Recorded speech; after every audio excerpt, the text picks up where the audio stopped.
Well, this isn't exactly the right angle that I was looking to put because I wanted to get the cute dog in the background. But anyhow, I'm just starting from scratch. And my name is Callan. I am 38 years old, about to be 39 years old on July 6th. I am also a mother of a 16-year-old. I have a fiance that I'm getting married to in a few weeks. And I am also a bride that got her wedding canceled because of the coronavirus. So I decided to start something in this quarantine that not quite sure what I'm doing. And I watch YouTube quite frequently. I actually use it more than TV. This is Candy Pants. I am also a dog mother.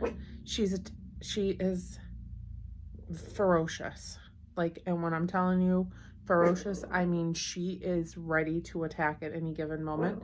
Sometimes when we open the door and she gets out, she will attack all the neighborhood dogs and actually viciously attack them, where I had to have my son in his really long 16-year-old legs run across the street and get the dog off of the most adorable, I think he's Pomeranian. No, I'm lying to you. I think that he is, I can't remember what he is. But anyhow, his name is Coco. He's sweet as can be. And this little runt over here, Candy, Candy girl. And this little runt over here literally ran across the street, teeth full out, ready to go. She wanted him in the worst way.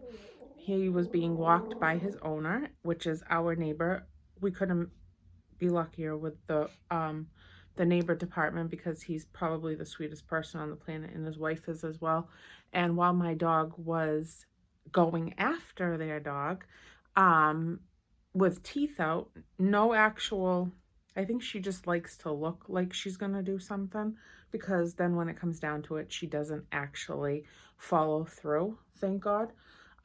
So anyhow, my neighbor Jose stood there watching her run in circles around his dog with her teeth out, barking at the top of her lungs because she's the tiniest thing on the planet, but the loudest thing on the planet.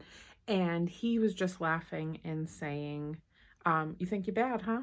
And Candy wouldn't stop. So my son ran from the backyard across the street, grabbed the dog, apologized profusely. I continued to apologize profusely.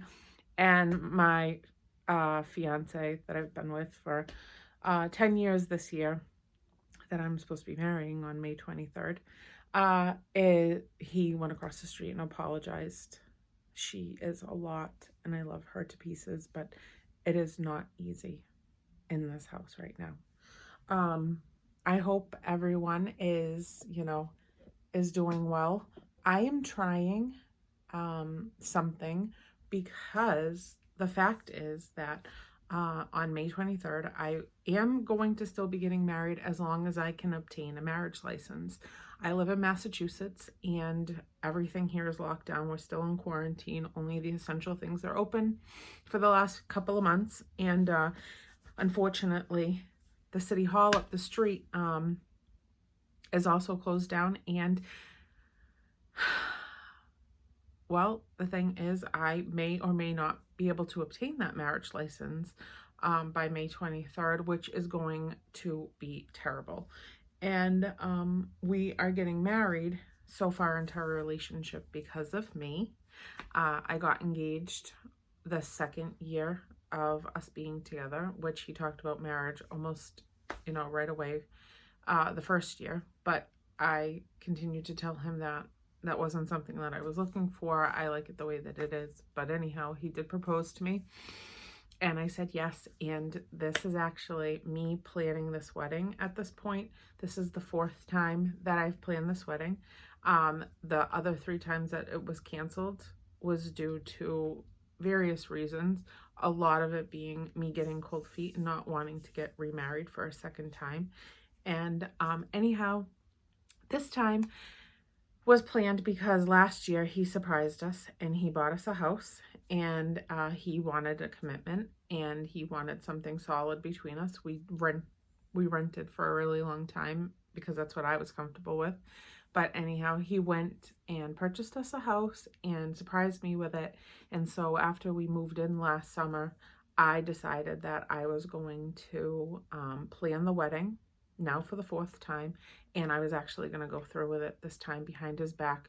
That maybe all the noise around me of people having their opinions and their 2 cents and everybody just trying to tell me what I should be doing, what I shouldn't be doing with the other 3 planned that I tried to make were part of the reason why I was freaking out and canceling the whole thing altogether the last 3 times. So this past August, I decided I was going to, sorry, the dog wants to get up. I decided that I was going to, Candy Via, she's the baby. Oh, your baby. Oh, I love you. I decided that I was going to get the house together, which we have a lot to do, but I worked on this house like a ferocious Candy. And I decided that I was going, oh, your baby, got it. Oh, you love your mama. She's obsessed with me. She always has been. I rescued her when she was a year old, and she was abused, and you know, that's a lot of the reason why she has a hard time in the world and with people, and she especially hates animals, other animals. For some reason, she really gets upset, but she doesn't like too many people outside of her very tight space with her family. Oh, you baby. I love you. So anyhow, last August we moved in. Oh, I love you so much, but you're making me crazy. I'm gonna put you over here. So anyways, I decided that after I got the house together, which I decorated the entire house, I do have a lot more to do. The house is fairly big, and I haven't had a big space like this for a really long time, and it's been quite a project to decorate and get the house the way that I always dreamed of having a home someday. But anyways, so after I started and completed a lot of the rooms in the house, by the end of August, I decided that I was going to secretly and privately and just to myself and my own thoughts was going to plan the wedding this time for 2020. So I did that, and I surprised him at Christmas time with the place that we were going to have the ceremony already all set up, the reception all set up, and you know, the DJ, the music, the photographer, the food, the whole plans were in place. And the coronavirus hit. Richie's going to be coming in the door for a second. We're going to say hi to him. Well, maybe he's not. So anyways, I thought I heard the car door. But anyhow, he's going to be coming in, and that's where I'm at. So that's where I'm starting this out. Maybe I'll do a little bit more later. I am in my bedroom right now, as you can tell. I'll talk to you later. Bye.